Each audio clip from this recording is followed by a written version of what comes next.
Next is decolonization in the African continent. Of course हम लोग decolonization ही पढ़ रहे हैं। The first world war began in 1914। At that time except Liberia and Ethiopia entire African continent was ruled by European powers. What is Ethiopia? Abyssinia, of course. Abyssinia, Habesha, Ethiopia सब एक ही। हाँ, अब क्या हुआ जब फर्स्ट वर्ल्ड वॉर स्टार्ट हुई? First world war कब स्टार्ट हुई?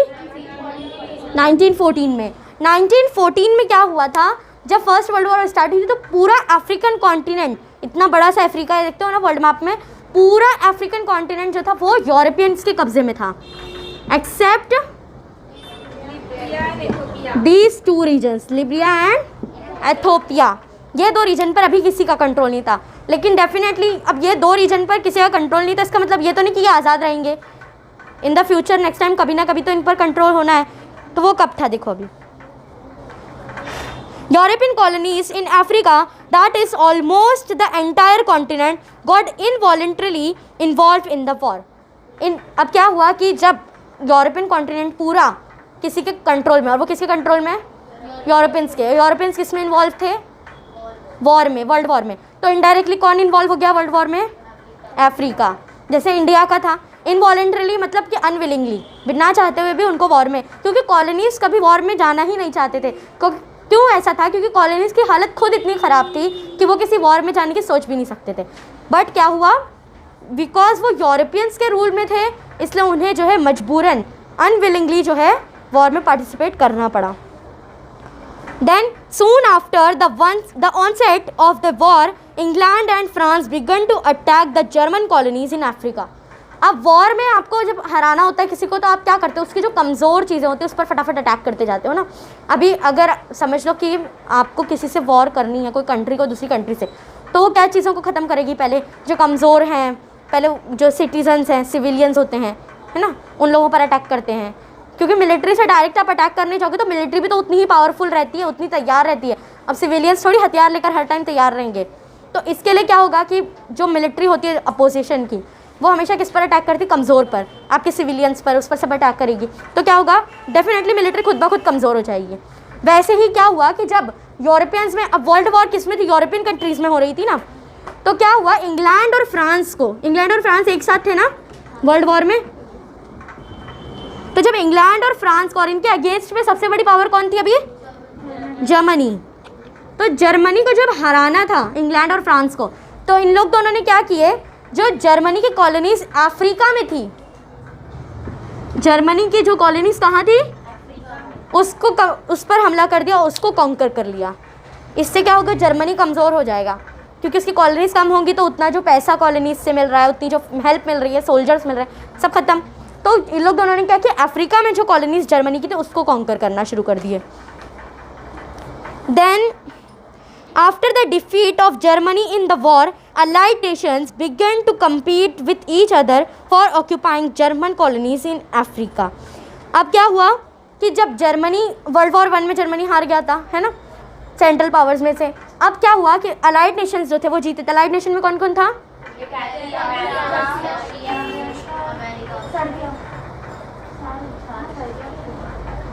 Allied Nations, America exactly.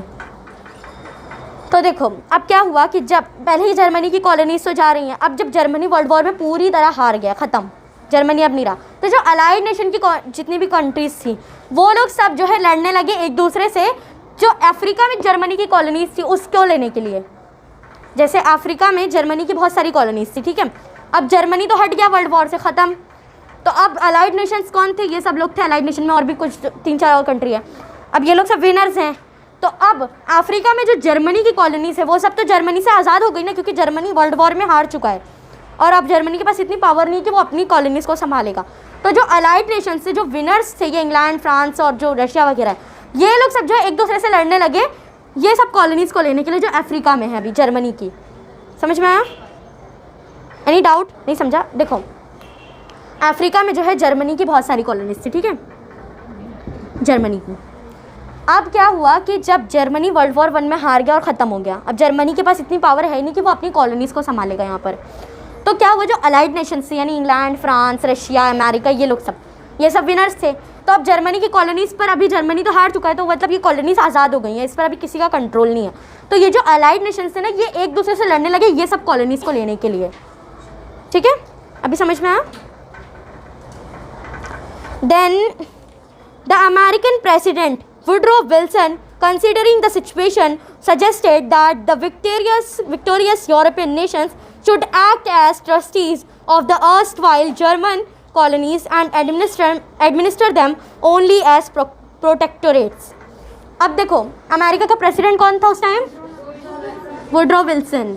देखो, मैंने पहले ही बताया था कि अमेरिका जो है वॉर में थोड़ा सा कट के रह रहा था, एकदम मतलब जब बहुत ज़रूरत होती थी तो अमेरिका वॉर में इन्वॉल्व होता था, वरना अमेरिका ज़्यादा वॉर में नहीं था ना।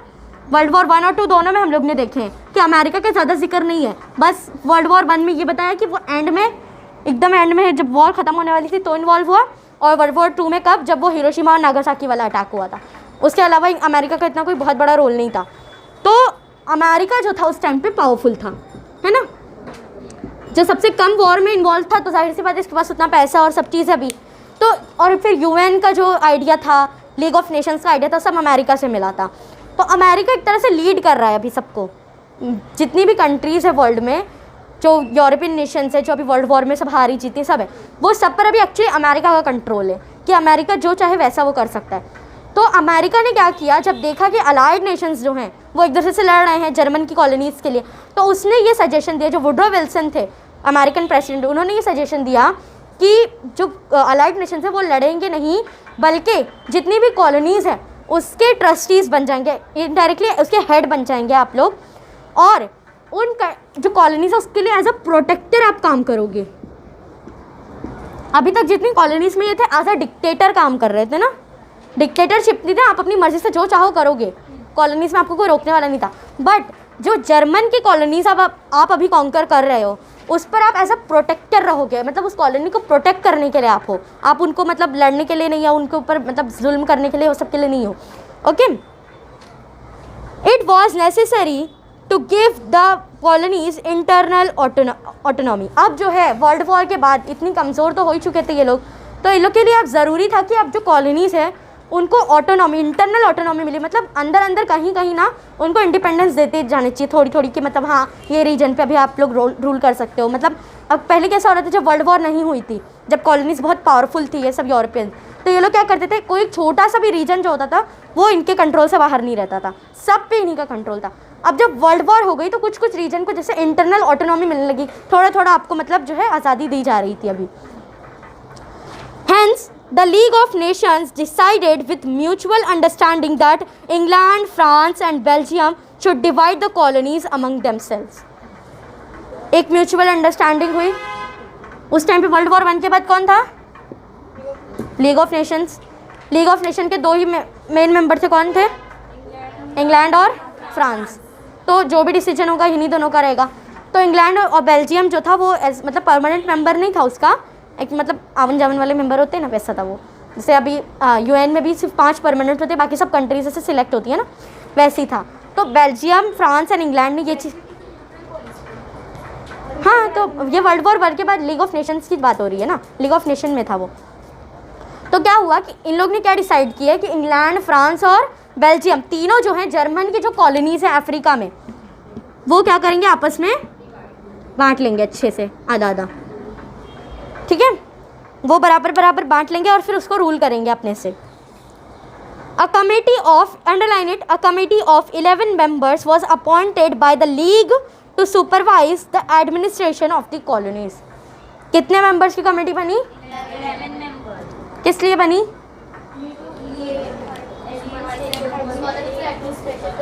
हाँ, क्योंकि देखो वर्ल्ड वॉर के बाद जो है, वर्ल्ड वॉर 1 के बाद लीग ऑफ नेशंस बनी। लीग ऑफ नेशन क्यों बनी थी? वर्ल्ड में पीस क्रिएट करने के लिए। तो जब अभी ये लोग सबने डिसाइड करके सारी कॉलोनीज़ बांट चुके हैं, ठीक है, जो कंट्रीज़ हैं, अब जो है कमेटी बनाई गई 11 मेंबर्स की। ये कमेटी जो है ना, जितनी भी कॉलोनीज़ हैं अभी वर्ल्ड में यूरोपियंस की, उस सबको देखती थी, उनका एडमिनिस्ट्रेशन कैसा चल रहा है, वो लोग लोगों के साथ अच्छा बिहेव करते हैं कि नहीं करते हैं, पॉलिसीज़ क्या हैं, फाइनेंस कैसे चल रहा है, ये सब चेकआउट करती थी। क्योंकि अब क्या हो रहा है कि वो लीग के थ्रू हो रहा है ना सब कुछ। अब आप डायरेक्ट डिक्टेटरशिप तो कर नहीं सकते कि इंग्लैंड के पहले कैसा होता था, पोर्तुगीज़ आए, कॉलोनीज बना ली, रूल करने लगा, अपने रूल्स अब इम्प्लाई कर दिए, कोई रोकने वाला नहीं था। बट अब क्या था, आप जो भी करोगे वो आपको लीग ऑफ नेशंस के कंट्रोल में रहकर करना है। समझ में आया? और लीग ऑफ नेशन की भी ये जो 11 मेंबर्स की कमेटी है इसके कंट्रोल में आपको, ये आपको चेकआउट करती रहेगी, आपको मतलब सुपरवाइज करेगी। ठीक है, क्लियर? Any doubt? चलो next, the 4 British colonies namely, underline it, सारे नाम को अंडरलाइन करो, Cape Colony, Natal, Orange Free State and Transvaal were amalgamated and the state of South Africa was created in. 4 British colony थी, क्या क्या नाम थे उसके? एक एक करके बोलो। हाँ, देन ये सब अभी करंटली जो है साउथ अफ्रीका में आते हैं। ठीक है, उसी टाइम पर ये जो 4 ब्रिटिश कॉलोनी थी, बड़ी बड़ी थी सारी, सब जो है अमेलगेमेट हो गए, मतलब ज्वाइन हो गए एक दूसरे के साथ, और इन्होंने क्या बनाया?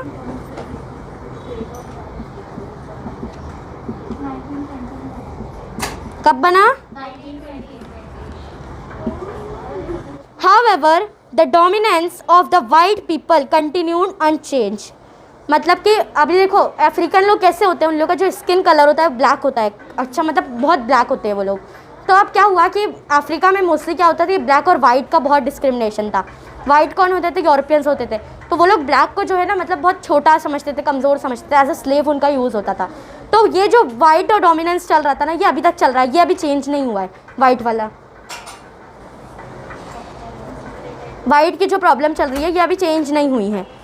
Then Egypt got its independence before the end of Second World War. Egypt जो है ये अफ्रीका के नॉर्थ में आता है, रेड सी और जो है नाइल, ये सब इजिप्ट में ही आता है ना, रिवर ऑफ नाइल। तो ये अफ्रीका के नॉर्थ में, अगर आप वर्ल्ड मैप देखोगे तो नॉर्थ ईस्ट में आता है इजिप्ट। ठीक है, अब देखो तो इजिप्ट को कब इंडिपेंडेंस मिली? थोड़ा सा पहले, ख़त्म होने से पहले। फॉलोइंग इट, अब इसको देख के, अब जैसे देखो आप जब कोई भी चीज़ जो है मतलब कोई एक इंसिडेंट होता है जो किसी को इंस्पायर करता है। अभी जैसे किसी को, अगर आपको जो है आपकी फ्रेंड है समझ लो, और वो कोई कंपटीशन में थी, अब वो आपको भी बोल रही कि तू भी चल मेरे साथ, तू भी चल पार्टिसिपेट कर, अब वो नहीं कर, आप नहीं कर रहे हो, आप डर रहे हो, नहीं है बाबा मैं नहीं कर पाऊँगी ये वो। अब आपकी फ्रेंड स्टेज पर गई, वो उसने परफॉर्म करी, बहुत अच्छा परफॉर्मेंस हुआ उसका, सबने उसके लिए क्लैप की, तो आपको उससे एक बूस्टअप मिलता है कि अरे हाँ मेरी फ्रेंड तो कर रही है तो मैं भी कर लूँगी, फिर आप जाते हो। और उसी का एकदम अपोजिट क्या होता है कि जब आप डर रहे हो, ऑलरेडी आप डरे हुए हो, उसमें आपकी फ्रेंड गई स्टेज पर, उसका भी परफॉर्मेंस बड़ा ख़राब था, मतलब इतना ज़्यादा कुछ उसको अप्रिसिएशन नहीं मिल पाया, और तो आपका कॉन्फिडेंस जो इतना लो पर है वो एकदम 0 माइनस में चला जाता है कि अरे अब क्या करूँ मैं, अब इसका अच्छा नहीं हुआ, ये तो इतने दिन से परफॉर्म कर रही है, इसका अच्छा नहीं हुआ तो मेरा क्या होगा। तो आप बेसिकली क्या होते हो, वहीं पे गिव अप कर देते हो कि नहीं बस अब मैं नहीं कर सकती। वैसे ये कंट्रीज़ का था, वर्ल्ड वॉर के बाद ऐसी हालत ख़राब थी, उसमें जो है कुछ कंट्रीज़ को इंडिपेंडेंस मिलती गई, उसको देखकर बाकी जो कंट्रीज़ थी, बाकी जो कॉलोनीज़ थे, वो लोग भी इंडिपेंडेंस का मूवमेंट करने लगे इंस्पायर होकर, और जो यूरोपियंस थे वो ऑलरेडी 1-2 से डर चुके थे, वो देखा देखी कई कंट्रीज़ को आज़ादी मिलने लगी, इंडिपेंडेंस मिलने लगी। अब इजिप्ट को मिली वर्ल्ड वॉर 2 से थोड़ा पहले, और उसको देखकर किसको मिली? Libya, Tunisia, Morocco, Algeria and Ghana became independent one after another, एक के बाद एक सबको इंडिपेंडेंस मिलती चली गई। Clear? At about the middle of the 20th century in all 12 French colonies, French की कितनी कॉलोनीज थी? अंडरलाइन इट, हाँ 12 फ्रेंच से अंडरलाइन करो। 12 French colonies such as Ivory Coast, सब जगह के नाम याद रखो, Madagascar, Mali in Central Africa became independent. अब देखो आइवरी कोस्ट जो है ये कोस्ट है, किनारा है, मडागास्कर एक आइलैंड है, और अगर अफ्रीका का मैप देखोगे ना, मडागास्कर एकदम अफ्रीका का जो केप ऑफ गुड होप है ना उसी के थोड़ा सा दूर पे आता है वो, और फिर माली भी एक सेंट्रल अफ्रीका में एक जगह है। ठीक है, इन सबको इंडिपेंडेंस मिली, कब मिली? Middle of 20th century. Okay next, along with it, अब देखो मैंने पहले बताया ना, एक कंट्री के बाद एक सबको मिलती चली जा रही थी, उसके साथ किसको मिली? इट्स 20th पढ़ा जाता है बट वो 20 है एक्चुअली, 28 नहीं है, समझना अभी हम लोग 21st में ही चल रहे हैं। नेक्स्ट देखो, अलॉन्ग विद इट कैमरून, सारी जगह के नाम को अंडरलाइन करो, सब याद रखनी है। Cameroon, Somalia and other colonies under the care of the League of Nations and also other European colonies became independent one by one. जो कॉलोनीज ब्रिटिशर्स के या यूरोपियंस के कंट्रोल में थी वो तो इंडिपेंडेंस उनको मिली, साथ ही कुछ ऐसी कॉलोनीज थी ना जिसको लीग ऑफ नेशन अभी क्योर कर रही है, जैसे ये जर्मन की जो कॉलोनीज थी, अब जर्मनी तो हार चुका था तो लीग ऑफ नेशन का सजेशन था ना, वो अपने अपने में बांट लिए थे और वो 11 कमेटीज़ जो थी वो एडमिनिस्ट्रेशन देख रही थी। तो अब ये सब भी जो लीग ऑफ नेशन के कंट्रोल में थे वो सब भी इंडिपेंडेंट हो गए और जो यूरोपियंस के कंट्रोल में थे वो सब भी इंडिपेंडेंट हो गए। Algeria had to give a tough fight to get its freedom. Algeria ये भी एक अफ्रीकन कंट्री है, ठीक है। अल्जीरिया को भी बहुत ज़्यादा जो है मेहनत करनी पड़ी, जैसे इंडिया में कितनी मेहनत करनी पड़ी ना फ्रीडम के लिए, इतनी आज़ादी की लड़ाई और इतने मूवमेंट्स करने पड़े, तो वैसे अल्जीरिया में भी बहुत टफ फाइटिंग करनी पड़ी अपनी इंडिपेंडेंट को लेने के लिए। Finally, underline it, finally in 1962 it became independent bye conducting plebiscite. मतलब कि 1962 में क्या हुआ, इसको इंडिपेंडेंस मिली, कैसे? प्लेबिसाइड के थ्रू, मतलब पब्लिक वोट से, पब्लिक वोट से मिली। In 1964, underline it, in 1964 Tanganyika, actually ये लिखा तंगानिका है बट ये इसको हम लोग तंजानिया बोलते हैं, and Zanzibar were amalgamated and the independent state of the United Republic of Tanzania came into existence. कौन कौन सी दो कॉन्टिनेंट मिले हैं?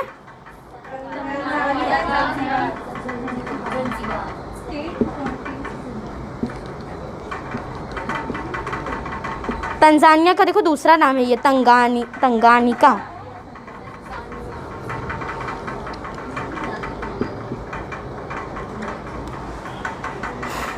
अब देखो यही दोनों जो स्टेट थे इसको मिलाकर क्या बना? स्टेट ऑफ, देखो दोनों के नाम को मिलाकर है तंजानिया, निका से निया हो गया वो, क्लियर? कब बना ये सब डेट्स एंड कौन सी किससे मिले और ये सब याद रखना। हाँ, prior to Second World War Italy had taken over Ethiopia and Libya and annex it to the Italian empire. Second World War से अंडरलाइन करो। अब सेकेंड वर्ल्ड वॉर से पहले क्या हुआ? एथोपिया एंड, ये फर्स्ट वर्ल्ड वॉर के time पे क्या थे?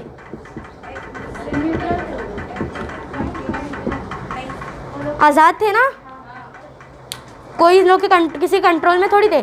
और सेकेंड वर्ल्ड वॉर से पहले कौन इसको कॉन्कर कर ले गया? इटाली। अब during the second World war Mussolini the direct dictator of Italy had used these two regions for launching attacks on Egypt and other British colonies in Africa. Mussolini कौन था? It was an Italian dictator, you should say. उसकी ideology क्या थी? Fascism. तो क्या हुआ, Mussolini ने जो है एथोपिया और लीबिया दोनों को कॉन्कर कर लिया। और जब सेकेंड वर्ल्ड वॉर स्टार्ट हुई तो वो जो इथोपिया और लीबिया का जो एरिया था वो किस लिए यूज़ करता था? लॉन्चिंग के लिए, मतलब मिसाइल्स लॉन्च होते थे वहाँ से। कहाँ पर? इजिप्ट में। और जो ब्रिटिशर्स के अदर कॉलोनीज थे, मैंने पहले ही बताया ना कि कॉलोनीज़ पर अटैक किया जा रहा था सामने वाली पार्टी को हराने के लिए। तो वही हुआ कि इजिप्ट और बाकी जो ब्रिटिशर्स की कॉलोनीज थी उसको उस पर अटैक हुआ। कहाँ से? एथोपिया एंड लीबिया से। और किसने करवाया? Mussolini. Okay, then the African battlefield in the Second World War had spread from Morocco and Libya in the north. हाँ, अंडरलाइन इट, द अफ्रीकन से पूरा अंडरलाइन करो। The African battlefield in the second World war, मतलब Africa में जो battle हो रही थी, वर्ल्ड वॉर में सारी कंट्रीज़ में बैटल हो रही है ना, तो अफ्रीका में जो बैटल हो रही थी वो बैटल फील्ड जो मतलब बोलते हैं जंग का मैदान, वो कहाँ से कहाँ तक फैल रहा था, मतलब कौन कौन सी कंट्रीज़ इन्वॉल्व हो रही हैं? Morocco and Libya. मोरक्को और लिबिया से कहाँ तक? In the north to Ethiopia and Somaliland on the eastern border of Africa. मतलब कि मोरक्को और लीबिया ये कहाँ आते हैं? नॉर्थ एथोपिया में।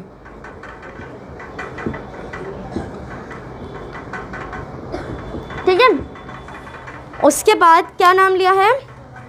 And Somaliland on the eastern border of Africa. North east region जो था पूरा अफ्रीका का, वो पूरा वर्ल्ड वॉर 2 में क्या बन गया था?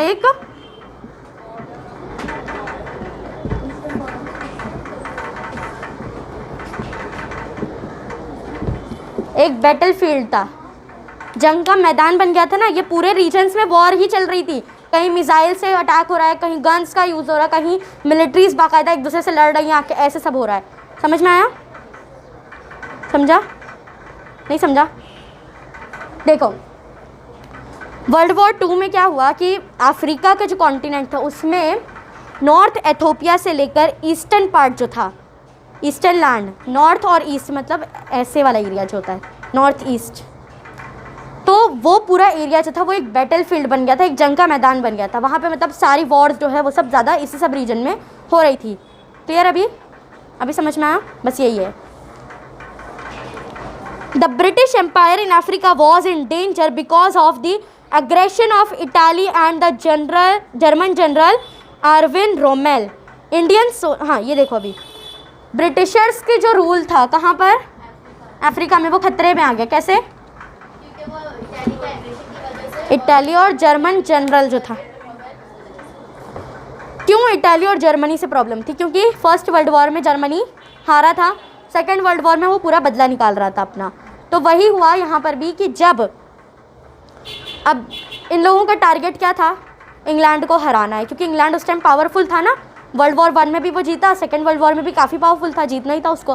तो ये जो इटाली थे और जर्मनी, इन दोनों का टारगेट ही यही था कि इंग्लैंड को किसी तरह हराना है। उसके लिए इन लोग क्या कर रहे थे? कॉलोनीज़ पर अटैक कर रहे थे सब। ब्रिटिशर्स की जो कॉलोनी थी वो अफ्रीका में अब खतरे में पड़ चुकी थी, क्योंकि आधी से ज़्यादा कॉलोनीज़ पर इटाली और जर्मनी का कंट्रोल हो गया था। Indian soldiers in the British Army who fought with great resilience. With their help, the British could compel the combined armies of Italy and Germany to retreat. मतलब जो Indian soldiers थे वो बहुत बहादुरी से लड़े, है ना। बहुत, मैंने पहले ही बताया था कि इंडियन सोल्जर ने बहुत जान लगाकर ब्रिटिशर्स के लिए वर्ल्ड वॉर में फ़ाइट की थी, सिर्फ इस उम्मीद से कि ये फ़ाइट के बदले इंडिया को इंडिपेंडेंस मिल जाएगी, बट बाद में वो कुछ मिला नहीं। अब क्या हुआ? इंडियन सोल्जर्स की हेल्प से ब्रिटिशर्स जो थे वो कुछ वक्त के लिए अपना रूल जो है वो रखने में मतलब सक्सेसफुल थे। अफ्रीका में जो है अपना रूल रखने में सक्सेसफुल हो गए, और साथ ही इटाली और जर्मनी से भी लड़ने की उनके पास थोड़ी पावर थी, क्योंकि अभी इंडिया का सपोर्ट है ना इंग्लैंड के पास। तो वो सपोर्ट से ही क्या कर रहे थे? अपनी कॉलोनीज़ भी बचा रहे थे और साथ ही जर्मनी और इटाली का मुकाबला भी कर रहे थे। Then Italy and Germany had to lose their colonies in Africa at the end of Second World War in कब एंड हुई सेकेंड वर्ल्ड वॉर? उस टाइम पे क्या हुआ?